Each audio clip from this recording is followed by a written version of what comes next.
الحمد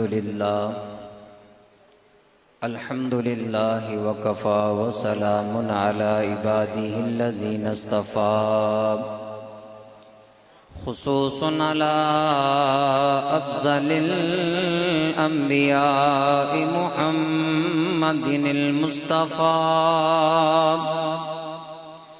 أما بعد فأعوذ بالله من الشيطان الرجيم بسم الله الرحمن الرحيم قد جاءكم من الله نور وكتاب مبين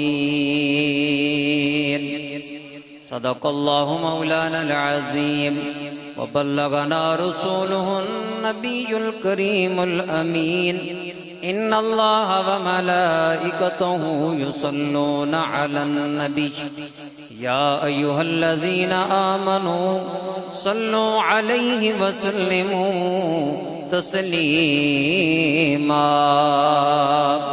درود شریف بآواز بلند صلی اللہ علیہ یا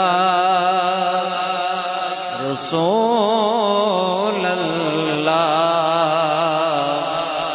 وسلم علیہ یا حبیب اللہ سب سے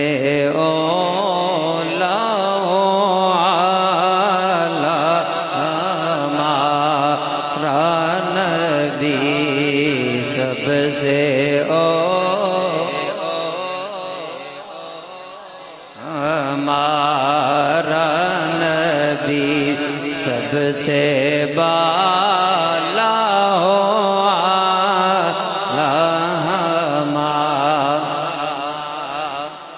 آخری صدائیں سب شامل ہو جائیں سب سے بالا ہو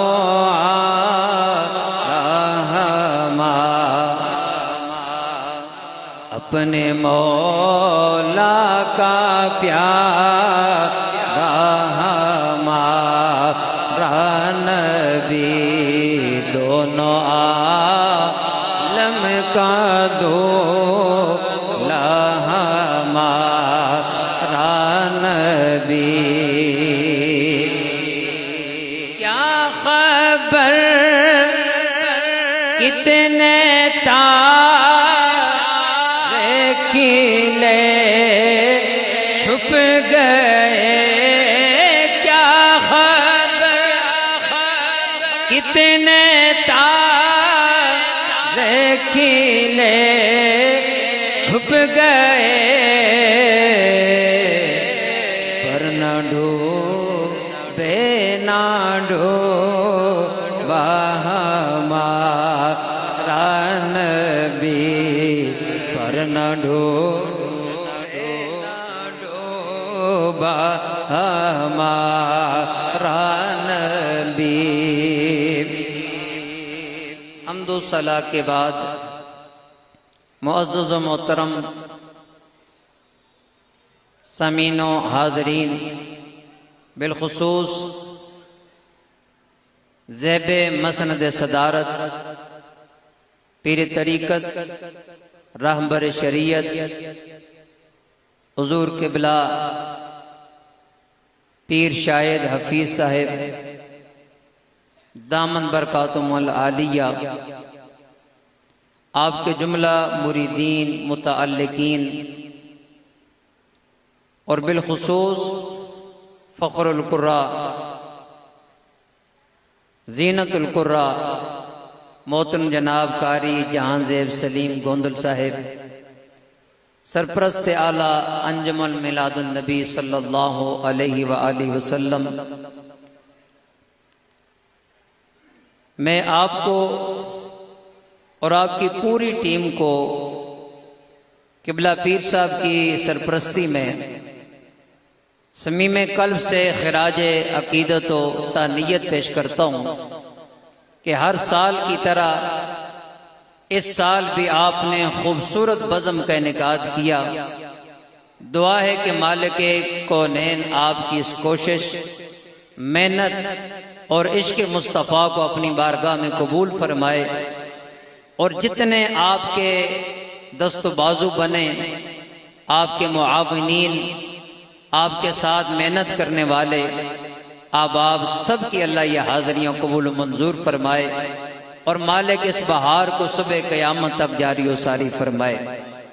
عالی مرتبہ سامعین، آج ہم کس نبی کی محفل میلاد میں ہیں، اور وہ ہمارے آقا و مولا تاجدار کائنات، نبی مکرم، شفیع معظم صلی اللہ علیہ وآلہ وسلم کہ وہ امام الانبیاء بھی ہیں، قائد المرسلین بھی ہیں، تاجدار کائنات بھی ہیں، اور محبوب رب العالمین بھی ہیں۔ اس نبی سے ہم محبت کرنے کے لیے اور اس محبت کا اظہار کرنے کے لیے یہاں پر موجود ہیں کہ جو ہمارے بھی محبوب ہیں اور اللہ کے بھی محبوب ہیں، جن سے ہر نبی بھی پیار کرتا ہے، ہر رسول بھی پیار کرتا ہے، اور اللہ جو ساری کائنات کو بنانے والا ہے وہ خود بھی جناب محمد الرسول اللہ سے محبت فرماتا ہے۔ حدیث قدسی ہے کہ اللہ تعالیٰ نے خود حکم فرمایا کہ اے محبوب، اگر میں آپ کو نہ بناتا،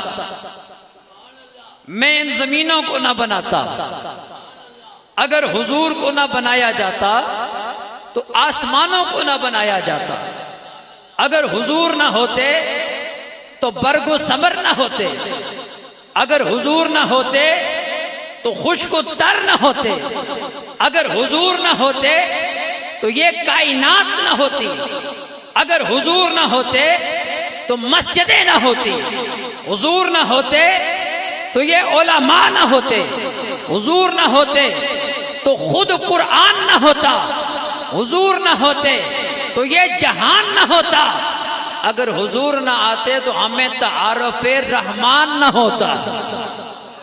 محبت سے کہ سبحان اللہ۔ تو یہ محبت مصطفیٰ کا ثمرہ ہے کہ آج میں اور آپ موجود ہیں، آج ہمارے ہاتھوں میں دامن مصطفیٰ ہے، آج ہمارے ہاتھوں میں نسبتیں ہیں، اور پھر انہی نسبتوں کے صدقے میں آج ایک عنوان اور بھی ہے، قبلہ پیر طریقت رہبر شریعت حضور قبلہ ڈاکٹر حافظ فرخ حفیظ صاحب نبر اللہ مرکدہ، کہ جن کا وصال با کمال قبلہ قاری صاحب مجھے وہ ویڈیو دکھا رہے تھے، آج بھی میں اسے تصور میں لاتا ہوں تو رش کرتا ہوں کہ اللہ اپنے محبت والوں کو، اپنے ولیوں کو کس انداز سے اپنی بارگاہ میں بلاتا ہے۔ ادھر قصیدہ پڑھا جا رہا ہے، مولا یا صلی وسلم دائما، سب کو آتا ہے، ان کی یاد میں سارے بیٹھے ہیں، مولا یا صلی دائما ابدا علی حبیب۔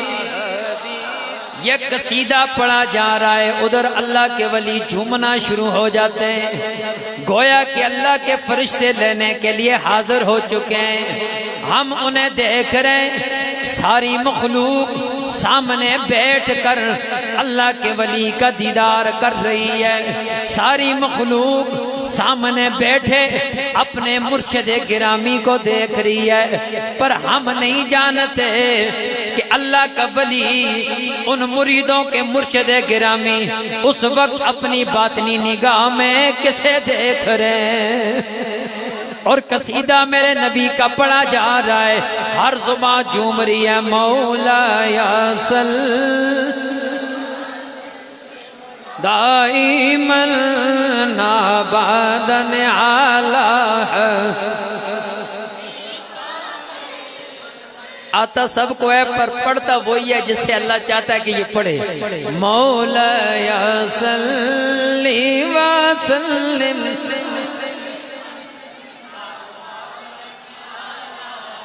ہاں ہاں میرے دوستو وہ کیسا منظر ہوگا. اللہ کے ولی میرے نبی پہ درود پڑھا جا رہا ہو, مدینے والے کی تعریف ہو رہی ہو, قصیدے کے اشعار پڑھے جا رہے ہوں, ادھر بندہ اپنی روح اللہ کے نبی کے وسیلے سے اللہ کے آئے ہوئے مہمانوں کے حوالے کر رہا ہو. ملائک اس کی روح لینے کے لیے حاضر ہوں.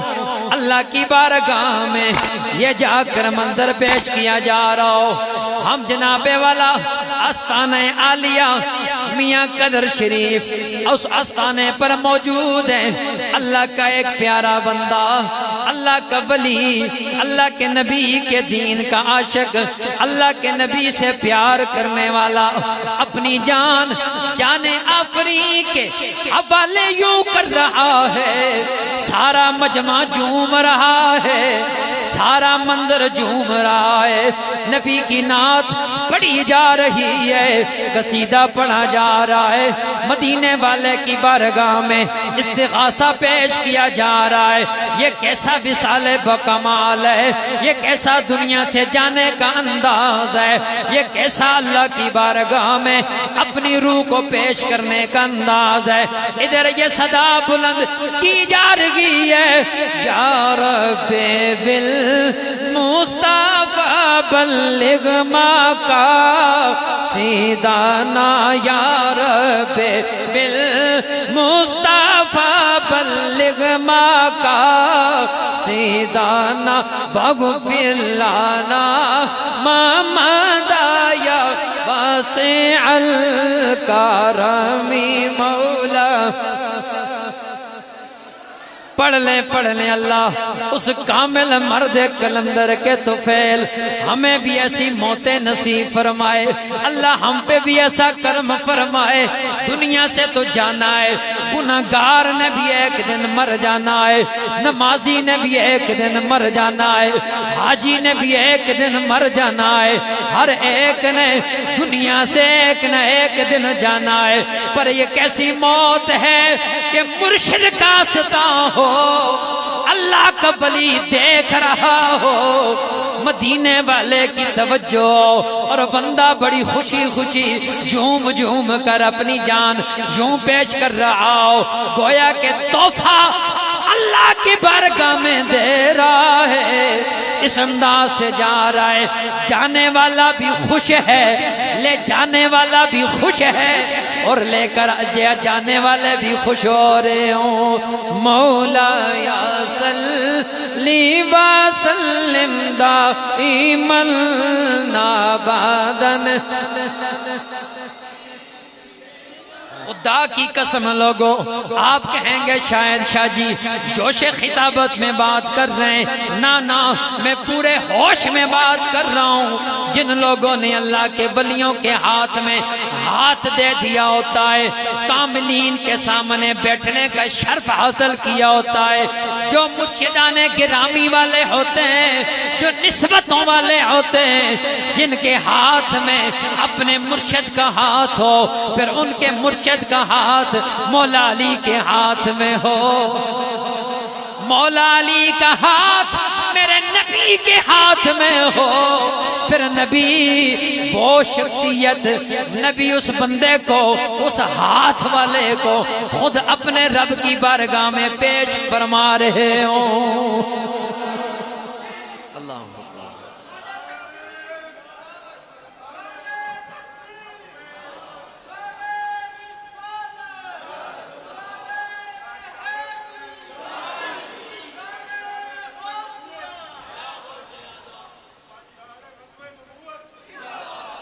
تاجدار ختم نبوت کا مطلب ہے کہ ہمارے نبی کے بعد کوئی اور نبی نہیں.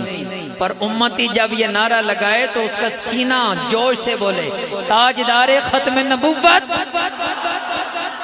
تنواری تاجدار ختم نبوت.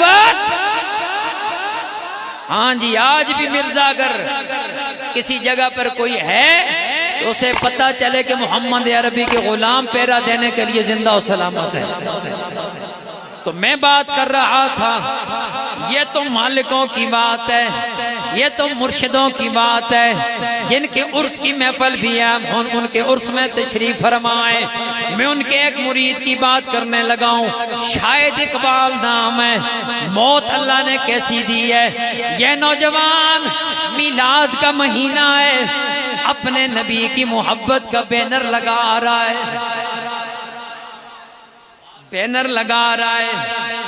لوگوں غور کرو، ہم سیاسی ماحول کو سمجھنے والے، کوئی جنابے والا نون لیگ کا سپورٹر ہے، کوئی جنابے والا پی ٹی آئی کا سپورٹر ہے، کوئی جنابے والا ٹی ایل پی کا سپورٹر ہے، کوئی جنابے والا اور دیگر سیاسی جماعتوں کا سپورٹر ہے۔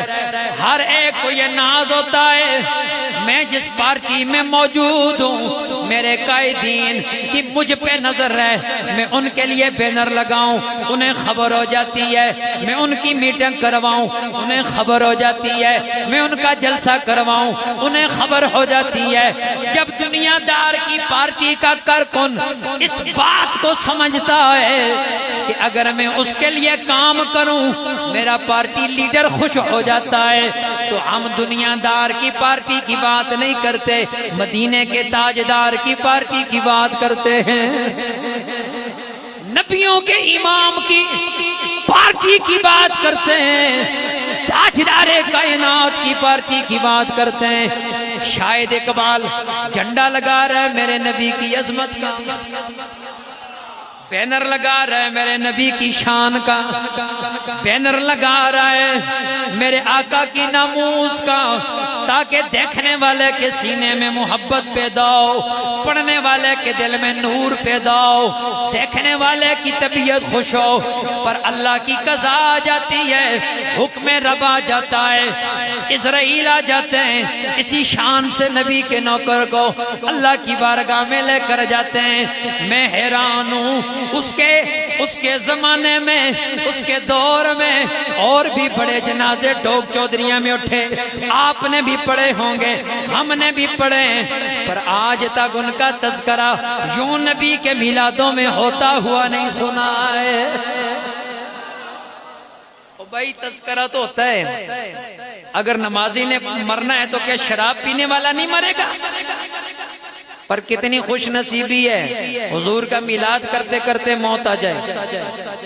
ہر ایک جب بھی ذکر کرے گا یہ میلاد والا ہے، یہ نبی کی نعت پڑھتا تھا، یہ محفل کرواتا تھا، یہ ذکر کرواتا تھا، یہ حضور سے محبت والا ہے۔ اور یہی تو اس کا کہنا ہے، جو حضور سے لپٹا یگانہ ہو گیا، جو حضور سے لپٹا یگانہ ہو گیا، جس کے مصطفیٰ ہو گئے اس کا زمانہ ہو گیا۔ یہ محبت اللہ ہمیں عطا فرمائے۔ اور جو جوان بینر لگاتا ہے، ساؤنڈ لگاتا ہے، یہ ماشاءاللہ طارق بھائی کا ساؤنڈ چل رہا ہے، اللہ اس میں اور ان کے رزق میں برکت پیدا فرمائے۔ ساؤنڈ لگایا گیا، سٹیج بنایا گیا، چادریں بچھائی گئی، اور کسی کے ذہن میں آ سکتا ہے قاری صاحب آپ کی تو تصویر آ گئی، شاہ جی کا تو فوٹو آ گیا، پیر صاحب کی صدارت ہے، پر میں تو محنت بھی کرتا رہا، بینر بھی لگائے، صفائیاں بھی کی، چونا بھی ڈالا، جھنڈے بھی لگائے، دعوت بھی دی، پر ہمارا نام کدھر ہے؟ اللہ اکبر۔ میں اسے کہوں گا تیرا نام مدینے والے کی بارگاہ میں پہنچ گیا ہے، تیری حاضری اس کچہری میں لگ گئی ہے جن کے لیے کام کرتا ہے، تیری حاضری وہاں پر ہے، کیونکہ وہ نوجوان بھی کتنا خوش نصیب ہے جس کو رب قدوس یہ شان عطا فرمائے کہ وہ بینر لگائے تو میرے نبی کا، جھنڈا لگائے تو میرے نبی کا، نعرہ لگائے تو میرے نبی کا، میلاد منائے تو میرے نبی کا۔ اب اس کے والدین کو بھی لوگ مبارکبادیں دیتے ہیں، آپ کو مبارک ہو، آپ کا بیٹا محفل میلاد کرتا ہے، آپ کو مبارک ہو، آپ کا بیٹا محفل نعت کرتا ہے، آپ کو مبارک ہو، آپ کا بیٹا نبی کی محبت میں ہم دیکھ رہے ہیں دن رات محنتیں کر رہا ہوتا ہے۔ یہ کتنی سعادت کی بات ہوتی ہے۔ اور عالی مرتبہ سامعین، آج کی محفل کا پیغام کیا ہے کہ آپ نے دیکھا ہے کہ جب ہم پودے لگاتے ہیں، اور آپ کو پتہ ہے پودا لگانے کے لیے دو چیزیں بڑی عام ہوتی ہیں، ایک آپ کے پاس اس پودے کا بیج ہو، دوسرا اس پودے کے اگنے کا سیزن ہو۔ اگر ایک پودا گرمیوں میں اگتا ہے، آپ سردیوں میں بیج بو بھی دیں گے تو پودا اگے گا نہیں، کیونکہ آپ نے بیج غلط موسم میں اسے بویا ہے۔ پھر آپ کہتے ہیں چلے موسم ٹھیک ہے، پر زمین غلط ہے، اس کے لیے زمین درست نہیں ہے، پھر بھی پودا اگے گا نہیں۔ اس کا مطلب ہے موسم بھی ہونا چاہیے اور اس کے ساتھ ساتھ زمین بھی ہموار ہونی چاہیے، تب جا کر وہ پودا اگتا ہے، بڑا ہوتا ہے، پھر پھل دیتا ہے۔ آج ہم میلاد میں یہ سیکھنے آئے کہ ہم نے ایمان کا پودا اگر اگانا ہے تو اس کے لیے ضرورت کس چیز کی ہے؟ ایمان کا پودا اگر اگانا ہے تو اس کے لیے ضرورت کس چیز کی ہوگی؟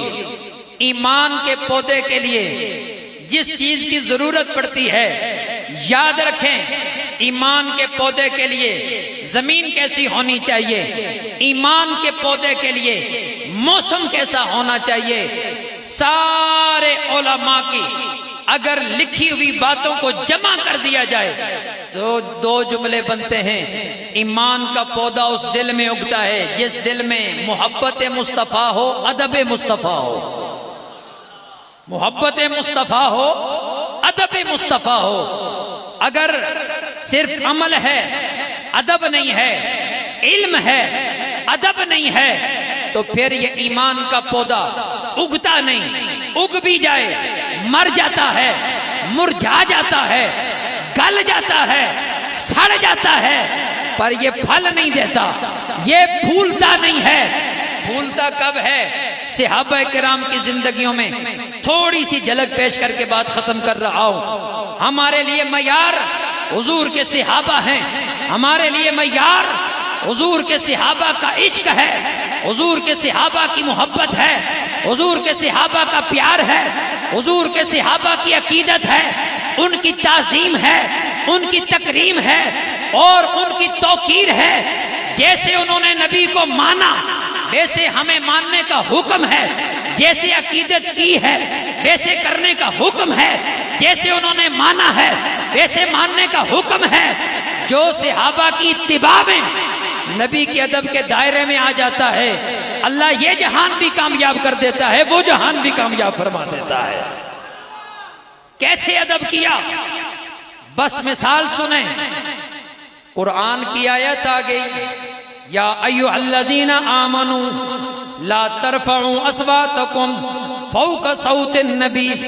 اللہ نے ایک قانون اس امت کو دے دیا، فرمایا جب میرے نبی کی بارگاہ میں آؤ، یہ قانون صدیق اکبر کے لیے بھی ہے، یہ قانون فاروق اعظم کے لیے بھی ہے، یہ قانون عثمان غنی کے لیے بھی ہے، یہ قانون مولا علی کے لیے بھی ہے، رضوان اللہ تعالی علیہم اجمعین۔ سارے صحابہ کو سکھایا جا رہا ہے، قیامت تک ہر امتی کو سکھایا جا رہا ہے۔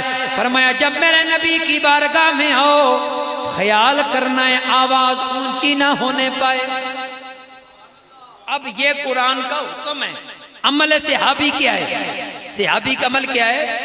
ایک صحابی ہیں، بخاری شریف کتاب المناقب کی حدیث ہے، ان کی آواز قدرتی طور پر اونچی تھی۔ انہوں نے جب یہ آیت سنی، اپنے گھر جا کے کمرے میں بیٹھ گئے، دروازہ بند کر لیا اور رونا شروع کر دیا۔ 3 دن گزر گئے، یہ صحابی مصطفیٰ روتے رہے، گھر سے باہر نہیں نکلے۔ اب جن سے لگائی تھی وہ بھی لجپال تھے، وہ بھی خبر رکھنے والے تھے، ان کی بھی نظر تھی کون کدھر ہے، کس نظریے سے آتا ہے، کس عقیدے سے آتا ہے، کس سوچ سے آتا ہے۔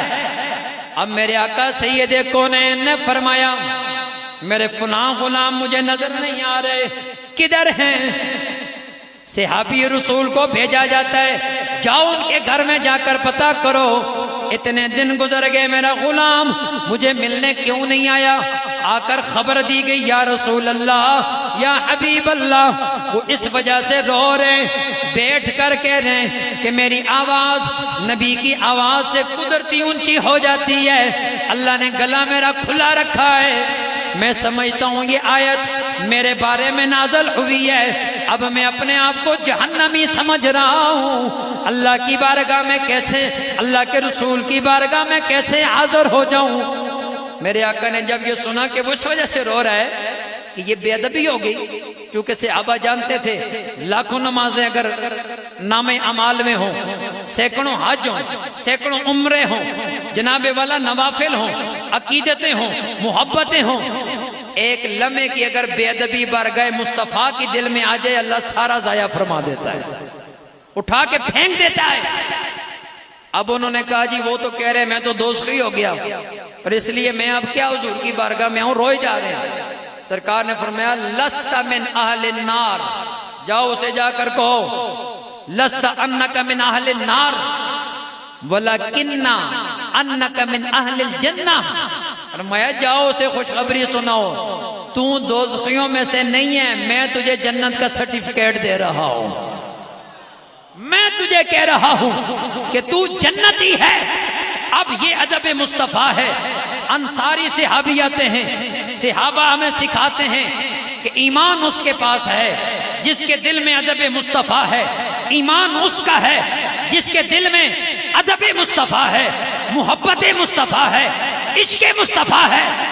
انصاری صحابی آئے اور کہنے لگے اونٹ پاگل ہو گیا ہے، سرکار فرمانے لگے میں جاتا ہوں دیکھنے کے لیے، حضور گئے، انہوں نے کہا رک جائیں، ہو سکتا ہے آپ کو کاٹے، فرمایا چھوڑ دو، اونٹ پاگل بھی ہو جائے، جانور پاگل بھی ہو جائے، اس وقت بھی اسے پتہ ہوتا ہے کہ شان مصطفیٰ کیا ہے، پیچھے ہو جاؤ، مجھے کچھ نہیں کہہ سکتا، کیونکہ وہ جانتا ہے کہ شان مصطفیٰ کیا ہے۔ اب میرے آقا سامنے جا کر کھڑے ہو گئے، غور کرنا میرے نبی کے غلاموں، فوراً وہ اونٹ دوڑتا ہوا آتا ہے، اللہ کے محبوب کے سامنے آ کر سجدہ کرتا ہے۔ سرکار نے اور کچھ نہیں کیا، پیشانی پہ کچھ بال تھے، یوں ہاتھ سے پکڑے اٹھایا، فرمایا جا مالک کا کام کیا کر۔ اس طرح سمجھاتے ہیں سائیں، اور کچھ نہیں کہا، لیکچر نہیں دیا، لمبی بات نہیں کی، یوں ماتھے کے بال پکڑے، فرمایا او مالک کا کام کیا کر، جو بات کہے وہ مانا کر۔ اونٹ بالکل جناب والا سیدھا ہو گیا۔ پر ادب مصطفیٰ یہ ہے جو صحابہ نے ہمیں سکھایا ہے۔ صدیق اکبر رضی اللہ تعالیٰ عنہ سامنے بیٹھے، حضور نے پوچھا صدیق آپ کی عمر زیادہ ہے یا میری زیادہ ہے، آپ بڑے ہو یا میں بڑا ہوں؟ پوچھنا یہ تھا کہ عمر آپ کی زیادہ ہے یا میری، جواب سننا۔ وہ کہنے لگے انت اکبر، انت اکرم، انت اعظم، انت اشرف۔ کہا حضور بڑے تو آپ ہی ہیں، کہا سرکار بڑے تو آپ ہی ہیں، شان والے تو آپ ہیں، عزت والے تو آپ ہیں، عزتوں والے رفتوں والے تو آپ ہیں، پر بوڑھا میں ہوں۔ اللہ اکبر، کہتے ہیں بوڑھا میں ہوں، وسیدہ میں ہوں، پرانا میں ہو گیا ہوں، پر بڑے آپ ہیں۔ حضرت عباس رضی اللہ تعالیٰ عنہ سے پوچھا گیا آپ بڑے ہیں یا حضور بڑے ہیں؟ کہا بڑے تو حضور ہیں، پر پیدا میں پہلے ہو گیا تھا۔ اللہ اکبر، یہ صحابہ کا ادب ہے، یہ محبت ہے، یہ میلاد کا پیغام ہے۔ بینر لگاؤ پر ادب سے، میلاد مناؤ ادب سے، ان کا ذکر کرو ادب سے، ان کی تعظیم کرو ادب سے، نام لو ادب سے۔ ساری زندگی اگر ذکر مصطفیٰ کی نوکری مل جائے پھر بھی ڈرتے رہو، پتہ نہیں مالک قبول کرتے ہیں یا رد فرماتے ہیں۔ یہ ادب ہے، کبھی اپنے اندر میں نہ آنے دیں، کبھی اپنی ذات کو نہ آنے دیں، کبھی اپنی شخصیت کو نہ آنے دیں۔ ہر کام کریں، کبھی خدا کے لیے کریں، کبھی مصطفیٰ کے لیے کریں۔ حضرت اسلح رضی اللہ تعالیٰ عنہ، آخری بات، یہ وہ صحابی ہیں جن کی ڈیوٹی یہ تھی، سرکار نے جہاں بھی جانا ہوتا تو یہ کجاوا حضور کا اونٹ پہ یہ کستے تھے، لکڑی کا ایک کجاوا تھا جدھر حضور بیٹھتے تھے۔ ان کی ڈیوٹی تھی، جس طرح آج بھی اگر کسی سینئر نے جانا ہو، جونیئر جا کے اس کے لیے گاڑی ریڈی کرتا ہے، پر اس وقت اونٹ تھا، قربان جائیں اس اونٹ کی بھی کیا شان ہے جس پہ میرے مصطفیٰ سواری فرماتے ہیں، کیا شان ہے اس کی۔ یہ کجاوا کسا کرتے تھے، جب ریڈی کر دیتے میرے آقا کو خبر کی جاتی یا رسول اللہ یا نبی اللہ آپ کی سواری تیار ہے، میرے آقا تشریف لے آئے۔ آپ عازم سفر ہو جاتے، دعائیں ارشاد فرماتے، لیکن یہ اسلح رضی اللہ تعالیٰ عنہ فرماتے ایک دن ایسا آیا کہ مجھے غسل کی حاجت ہوئی. کہتے ہیں مجھے غسل کرنا تھا، ٹائم بہت کلوز تھا، سرکار نے نکلنا تھا، سواری کا اب تیاری کرنی ہے، کیا کروں؟ کہتے میں نے ایک انصاری صحابی کو بلایا، میں نے کہا میرے بھائی تو آج یہ کام کر دے. کہنے لگا تو کیوں نہیں کرتا؟ کہنے لگے میں آج نہیں کر سکتا کیونکہ یہ نبی کی سواری ہے، تو میں چاہتا ہوں کہ تو یہ کجاوا سیٹ کر دے. میرے آقا تشریف فرما ہوں گے، پر خدا کی قسم میرے نبی وہ ہیں جو ہاتھوں کے چھونے کو بھی جانتے ہیں، سانسوں کی مہک کو بھی جانتے ہیں، چلنے والے قدموں کی آہٹ کو بھی جانتے ہیں. امتی ادھر اپنے دل میں کوئی خیال لائے، اپنے تصور میں کوئی بات لائے، اپنے ذہن میں کوئی جملہ لائے، یہ ہو نہیں سکتا کہ مدینے والے کو مدینے میں خبر نہ ہو. امتی آ جو کرے، امتی آ جو کرے حال زار میں ممکن نہیں کہ خیر بشر کو خبر نہ ہو. ادھر امتی بات کرے مدینے میں خبر ہو جاتی ہے، ادھر امتی خیال کرے مدینے میں خبر ہو جاتی ہے. میرے آقا نے سفر شروع فرمایا، ایک جگہ پہ مقام ایسا آیا، میرے آقا نے سواری کو روک دیا. روکنے کے بعد میرے آقا نے فرمایا اسلحہ کدھر ہے؟ میں بلاؤ میرے غلام کو. جناب حضرت اسلح رضی اللہ تعالیٰ عنہ حاضر ہو جاتے ہیں. میرے آقا نے فرمایا لگتا ہے کہ آج تو نے ہماری سواری کی تیاری نہیں کی ہے. کہنے لگے انداز سے لگتا ہے آج سواری کی تیاری آپ نے نہیں کی ہے. عرض کیا کہ ایسا ہی ہے، میں نے نہیں کی ہے. تو سرکار نے فرمایا کیوں؟ عرض کی حضور میں نے غسل کرنا تھا. فرمایا پھر اب غسل بندے پہ فرض ہو تو کیا لکڑی کو ہاتھ لگانا شرعی طور پہ منع ہے؟ کیا جانور کو ہاتھ لگانا منع ہے؟ پر صحابہ نے بتا دیا کہ ہم نے شریعت بھی اسی کو مانا ہے جس میں ادب مصطفیٰ ہو. ہم نے دین بھی وہی لیا ہے جس میں ادب مصطفیٰ ہو. ہم نے عشق بھی وہاں سے لیا ہے جس میں ادب مصطفیٰ ہو.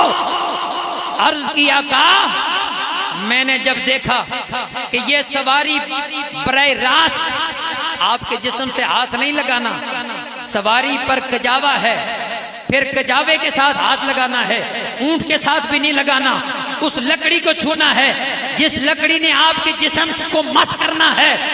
بس میرے عشق نے کہا نہیں اسلح تو پاک نہیں ہے، پر یہ سواری بھی پاک ہے، یہ لکڑی بھی پاک ہے.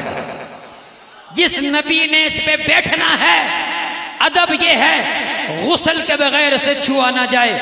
ادب یہ ہے کہ بغیر طہارت کے اسے ہاتھ نہ لگایا جائے. جو صحابہ اتنا ادب کرتے ہیں، لکڑی کا اتنا ادب کرتے ہیں، سواری کا اتنا ادب کرتے ہیں، برتن کا اتنا ادب کرتے ہیں، دھرتی کا اتنا ادب کرتے ہیں، وہ تیرے میرے نبی کی ذات کا کتنا ادب کرتے ہوں گے. جسے کملی والے کا دامن ملا ہے اسے دو جہاں کا خزانہ ملا ہے. جسے کملی والے کا دامن ملا ہے اسے دو جہاں کا خزانہ ملا ہے. اللہ تعالی ہمیں اس محبت میں زندہ رکھے اور اسی پہ موت عطا فرمائے. حضور کی محافل کریں پر ادب کو ملوز رکھیں، ان سے عشق کریں، ادب کو ملوز رکھیں. یہ ادب ایسا برتن ہے اس کو جتنا بڑا کرو گے اتنی خیرات زیادہ پڑے گی. اللہ تعالی ہمیں ان کی نعت میں ادب عطا فرمائے، ان کی ذات کا ادب عطا فرمائے، ان کی بات کا ادب عطا فرمائے اور ان کے آل کا ادب عطا فرمائے، ان کے خاندان کا ادب عطا فرمائے. وآخر دعوانا ان الحمد للہ رب العالمین.